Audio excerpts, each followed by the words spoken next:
আসসালামু আলাইকুম। আজকের ভিডিওতে আমরা জানার চেষ্টা করব একটি রুম বা চেম্বারে টেম্পারেচার কন্ট্রোলার ব্যবহার করে কিভাবে অটোমেটিকভাবে হিটকে কন্ট্রোল করতে পারি। তো আশা করি আমাদের ভিডিওটি শেষ পর্যন্ত দেখবেন এবং ইঞ্জিনিয়ারিং কাজকে সহজে শিখবেন। অটোমেটিকভাবে একটি রুম বা চেম্বারের টেম্পারেচারকে কন্ট্রোল করার জন্য আমাদের একটি টেম্পারেচার কন্ট্রোলার লাগবে। আমার হাতে যে টেম্পারেচার কন্ট্রোলারটি দেখতে পাচ্ছেন এটি হচ্ছে CD100 একটি মডেলের টেম্পারেচার কন্ট্রোলার। আমাদের একটি আরটিডি বা রেজিস্ট্যান্স টেম্পারেচার ডিটেক্টর লাগবে। অনেকে আমরা টিসি বা থার্মোকাপলও ব্যবহার করতে পারি। আর আমাদের একটি ম্যাগনেটিক কন্ট্যাক্ট লাগবে, যে ম্যাগনেটিক কন্ট্যাক্টের সাথে আমাদের হিটারকে কানেকশন করতে হবে। তো এখানে আমরা হিটার কানেকশন না করে এই ম্যাগনেটিক কন্ট্যাক্টের ক্লোজ কন্ট্যাক্টের সাথে আমরা একটি ইন্ডিকেটর কানেকশন করেছি। ধরে নিচ্ছি এটাই হচ্ছে আমাদের সেই হিটার। এই ইন্ডিকেটরটি জ্বলা মানে আমাদের হিটারটি অন হওয়া, আর ইন্ডিকেটরটি অফ হওয়া মানে হিটার অফ হওয়া। প্রথমেই আমরা টেম্পারেচার কন্ট্রোলারের কানেকশন ডায়াগ্রামটি বুঝে নেই। যেখানে 1 এবং 2 এই দুটি টার্মিনালের মধ্যে এসি 220 ভোল্ট সাপ্লাই দিতে হবে। আর এখানে হচ্ছে সুইচিং পয়েন্ট, যেখানে 4 কমন, 4-এর সাথে 5 ক্লোজ এবং 4-এর সাথে 3 ওপেন। এই সুইচিংয়ের সাথে আমরা ম্যাগনেটিক কন্ট্যাক্ট কানেকশন করে তার সাথে হিটারকে কানেকশন করতে পারি। আরেকটি ওপেন কন্ট্যাক্ট রয়েছে 6 এবং 7। এই ওপেন কন্ট্যাক্টের মধ্যেও আমরা একটি ম্যাগনেটিক কন্ট্যাক্ট কানেকশন করে হিটারকে কানেকশন করতে পারি।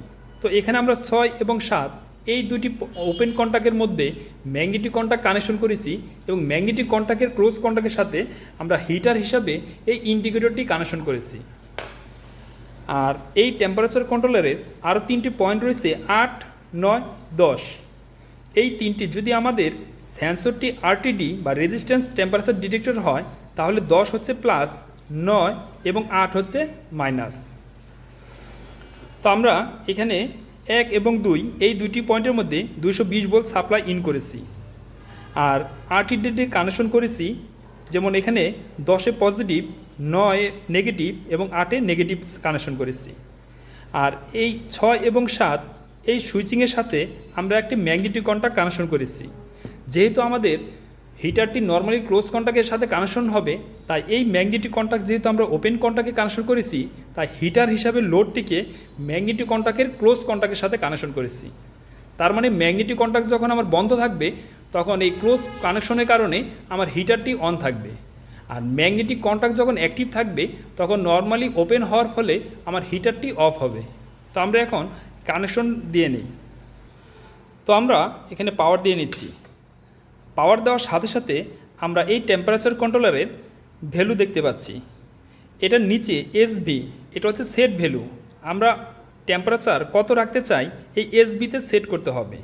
তো এটা সেট করার জন্য এখানে যে একটা অপশন রয়েছে সেট, এখানে যদি আমরা একটা ক্লিক করি, ক্লিক করার ফলে আমরা একটি নাম্বার ব্লিঙ্ক করতে দেখতেছি। তো আর এই বাম পাশের অ্যারো দিয়ে আমরা এই নাম্বারগুলোকে আমরা বাম দিকে নিয়ে আসতে পারি। এখন এই নাম্বার যদি আমরা ভ্যালুটাকে বাড়াতে চাই তাহলে এই আপ বাটনে আমরা ক্লিক করব। আর এই ভ্যালুটিকে যদি কমাতে চাই তাহলে ডাউন বাটনে ক্লিক করব।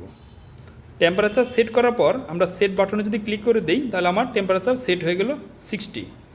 তার মানে 60 ডিগ্রির উপরে চলে গেলে আমার হিটারটি অফ হবে এবং 60 ডিগ্রির নিচে আসলে হিটারটি অন হবে। এখন আমরা যেহেতু এখানে হিটার ব্যবহার করিনি, তা আমরা এখানে একটা মোমবাতি ইউজ করতেছি। তো আমাদের এই সেন্সরটিকে আমরা এই মোমবাতির মধ্যে রাখবো। আসলে এখন আমরা মোমবাতিতে রাখলেও সেটা আমাদের যে রুম বা চেম্বার থাকবে সেখানে আমাদের এই সেন্সরটি থাকবে। আর উপরে যে ভ্যালুটি দেখতে পাচ্ছি এটা হচ্ছে প্রেজেন্ট ভ্যালু, মানে আমাদের যে রুমের যে এখন টেম্পারেচারটা আছে সেই ভ্যালুটা এখানে প্রদর্শন করতেছে। যখন আমরা সেন্সরটিকে মোমবাতির মধ্যে রাখলাম, দেখেন আমাদের টেম্পারেচার কি আস্তে আস্তে বাড়তেছে। যখনই 70 হয়ে গেছে, অর্থাৎ এখানে কিছু ইরর রয়েছে যার কারণে আমরা অ্যাকুরেট টাইমে হয়তো বা সুইচিং করবে না। তারপর আমরা বোঝার সুবিধার্থে বুঝে নেই যে 60 আপ হয়ে গেছে, তখন কি আমার ম্যাগনেটিক কন্ট্যাক্টটা অ্যাক্টিভ হয়েছে এবং আমার হিটারটি অফ হয়েছে। হিটার যেহেতু অফ হয়েছে তাই টেম্পারেচার আস্তে আস্তে কী করবে, কমতে থাকবে। কমতে কমতে যখন আমার 60 ডিগ্রিতে চলে আসবে বা 60-এর নিচে চলে আসবে তখন এই ম্যাগনেটিক কন্ট্যাক্টটি কি অফ হয়ে যাবে এবং আমার হিটারটি আবার অন হবে। দেখেন, তাহলে যখন টেম্পারেচারটি ফল করছে, যদিও এখানে 10 ভ্যালুর মতো ইরর রয়েছে, তো সেটাকে আমরা নেগলেক্ট করি। তো যখনই আমার টেম্পারেচারটি নিচে চলে আসছে তখন কি আমার হিটারটি আবার অন হয়েছে। আবার যদি টেম্পারেচার বাড়ে,